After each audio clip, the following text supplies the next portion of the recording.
Hello everyone, welcome back to Mary Street.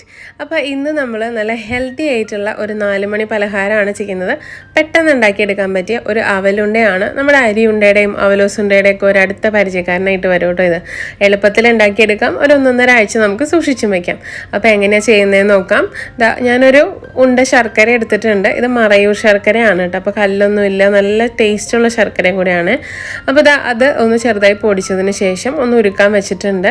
ഇനി അതിലേക്ക് ഒരു അരക്കപ്പിന് താഴെ വെള്ളം ചേർത്തിട്ടുണ്ട്. ഇതെല്ലാം നിങ്ങളുടെ എത്ര അവലെടുക്കുന്നു എന്നതിനനുസരിച്ചിരിക്കും കേട്ടോ. അപ്പോൾ എൻ്റെ ഈ ശർക്കര നന്നായി ഉരുകി വന്നിട്ടുണ്ട്. ഒരു 3-4 മിനിറ്റ് തിളപ്പിച്ചിട്ടുണ്ട് ഒന്ന് കട്ടിയാവാൻ വേണ്ടിയിട്ട്. കുറച്ചൊരു കട്ടിയുള്ള പരുവത്തിലാണ് ഞാൻ ശർക്കര പാനി എടുക്കുന്നത് കേട്ടോ. ഇനി ഒരു പാനിലേക്ക് ഞാൻ ഒരു 10-12 അണ്ടിപ്പരിപ്പ് ഒന്ന് ഡ്രൈ റോസ്റ്റ് ചെയ്യാൻ വെച്ചിട്ടുണ്ട്. ഇത് ഓപ്ഷണലാണ്, വേണമെങ്കിൽ മാത്രം ചേർത്താൽ മതി. ഇതിന് പകരം കപ്പലണ്ടി ചേർക്കാൻ വേണമെങ്കിൽ, ഒന്നും ചേർത്തില്ലെങ്കിൽ കുഴപ്പമൊന്നുമില്ല കേട്ടോ. ഇനി അത് പൊടിച്ചെടുക്കാനുള്ളതാണ്, അപ്പോൾ അത് മാറ്റി വയ്ക്കാം.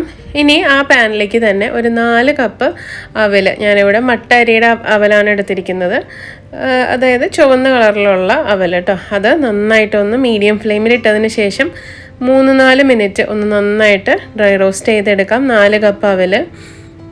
ഇത് കളർ ചേഞ്ച് ആവുമൊന്നും വേണ്ട, നന്നായിട്ട് ക്രിസ്പായി വരും, അതുപോലെ നല്ലൊരു മണവും വരും. അപ്പോഴാണ് അത് നന്നായി റോസ്റ്റായി എന്ന് മനസ്സിലാവുക കേട്ടോ. നല്ല കിളിയില സൗണ്ട് ഉണ്ടാവും. ഇനി അതൊന്ന് മാറ്റി വെച്ചിട്ടുണ്ട് തണുക്കാൻ വേണ്ടിയിട്ട്. ഈ പാനിലേക്ക് തന്നെ ഞാൻ ഒരു വലിയ തേങ്ങയുടെ പകുതി, അതായത് 1 മുറി തേങ്ങ ഇതിലേക്ക് ചേർത്ത് കൊടുക്കുന്നുണ്ട്. ഇതൊന്ന് നമുക്ക് വെള്ളമായി മാറ്റിയെടുക്കണം. കാരണം നമുക്കിത് കുറച്ച് ദിവസം സൂക്ഷിച്ച് വെക്കാനുള്ള ഒരു സ്നാക്കാണല്ലോ. അതുകൊണ്ട് തന്നെ ഇതിൻ്റെ ജലാംശം ഒന്ന് മാറത്തക്ക രീതിയിൽ ഒന്ന് വറുത്തെടുക്കാം. നമുക്ക് മീഡിയം ഫ്ലെയിമിൽ ഇടാൻ ശ്രദ്ധിക്കണം. കളറൊന്നും മാറണ്ട. ഈ പരുവത്തിനായപ്പോൾ അങ്ങ് ഓഫ് ചെയ്തു. അതിലേക്ക് 1 ടീസ്പൂൺ ഏലക്ക പൊടിച്ചതും അതുപോലെ ഒരു 1/4 ടീസ്പൂൺ ജീരകത്തിൻ്റെ പൊടിയും കൂടെ ചേർത്ത് ഒന്ന് ഇളക്കി വയ്ക്കാം കേട്ടോ. ഇതും ഒന്ന് അവിടെ ഇരുന്ന് തണുത്തോട്ടെ. ആ സമയത്ത് നമ്മുടെ അവലൊന്ന് തണുത്തിട്ടുണ്ട്. നമുക്കിത് ബാച്ചായിട്ട് ഇങ്ങനെ പൊടിച്ചെടുക്കാം. ഈ ഒരു പരുവത്തിനാണ് ഇത് പൊടിക്കേണ്ടത്.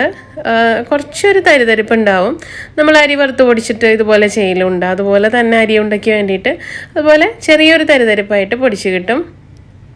ഇനി അതിലേക്ക് നമ്മൾ എടുത്ത് വെച്ച അണ്ടിപ്പരിപ്പും കൂടെ ഒന്ന് പൊടിച്ചിട്ട് എല്ലാം കൂടെ ഒന്ന് മിക്സ് ചെയ്യാം. കൈ കൊണ്ടൊന്ന് നന്നായിട്ട് തിരുമ്മി ആ തേങ്ങയുടെയും എല്ലാം കൂടെ നന്നായിട്ടൊന്ന് മിക്സ് ചെയ്യണം. ഇനി നമ്മുടെ ശർക്കര നീര്, ഒരു ചെറിയ ചൂടുണ്ട് കേട്ടോ ഇതിന്. ആ പരുവത്തിൽ, കൈ പൊള്ളുന്ന ചൂടല്ല, ചെറിയൊരു ചൂട് മാത്രം. അതങ്ങ് മിക്സ് ചെയ്ത് ചേർക്കുക. കുറച്ച് മിക്സ് ചെയ്ത് നന്നായിട്ട് കൂട്ടി പിടിച്ചെടുക്കുക.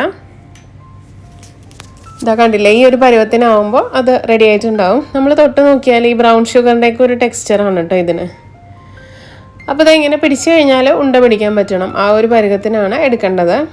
നമ്മൾ തേങ്ങ വറുക്കുന്നത് കൊണ്ട് അതിലധികം വെള്ളമായി ഇല്ല. നിങ്ങളിതെല്ലാം പച്ചയ്ക്ക് എടുക്കുകയാണെന്നുണ്ടെങ്കിൽ, അതായത് ശർക്കര ജസ്റ്റ് ചീകിയിട്ട് നമ്മൾ അരിയുണ്ട ഉണ്ടാക്കുമല്ലോ, അതുപോലെ ശർക്കര ചീകി അതുപോലെ തേങ്ങ ഇതുപോലെ വറുക്കാതെ എടുക്കുകയാണെന്നുണ്ടെങ്കിൽ 2-3 ദിവസം എന്തായാലും ഇരിക്കും കേട്ടോ. അപ്പോൾ ഇത്രയും ശർക്കര ഉരുക്കേണ്ട ആവശ്യമില്ല. തേങ്ങ വറുക്കാത്തപ്പോൾ അതിൽ തന്നെ നല്ല വെള്ളമയം ഉണ്ടാവും കൂട്ടി പിടിക്കാൻ വേണ്ടി. ഇതൊരു 1-1.5 ആഴ്ച ഇരിക്കണം എന്നുള്ളപ്പോഴാണ് നമ്മളിങ്ങനെ ചെയ്യേണ്ടത്. കയ്യിലൊരല്പം നെയ്യ് തടവിയിട്ട് ഒരു ബോളെടുത്ത് ഈ ഒരു വലുപ്പത്തിനാക്കി എടുത്തിട്ടുണ്ട്. നമുക്ക് ബാക്കിയുള്ളതും ഇതുപോലെ തന്നെ പിടിച്ചെടുക്കാം കേട്ടോ.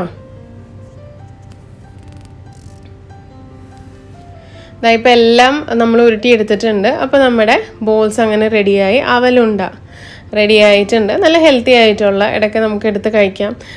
എന്ന് പറഞ്ഞാൽ ഉണ്ടാക്കിയിട്ട് നമുക്ക് 1-1.5 ആഴ്ച സൂക്ഷിച്ച് വെക്കാമല്ലോ. അപ്പോൾ നല്ല ടേസ്റ്റിൽ കഴിക്കാം. ഹെൽത്തിയാണ്, പിള്ളേർക്കും ഇഷ്ടപ്പെടും, മധുരം ആയതുകൊണ്ട് തന്നെ. അപ്പോൾ എല്ലാവരും ഒന്ന് ട്രൈ ചെയ്ത് നോക്കുക. ട്രൈ ചെയ്തിട്ട് ഫീഡ്ബാക്ക് പറയാൻ മറക്കരുത്. Thank you for watching this video. പുതിയ വീഡിയോ ആയിട്ട് നമുക്ക് വീണ്ടും കാണാം. Till then take care and by.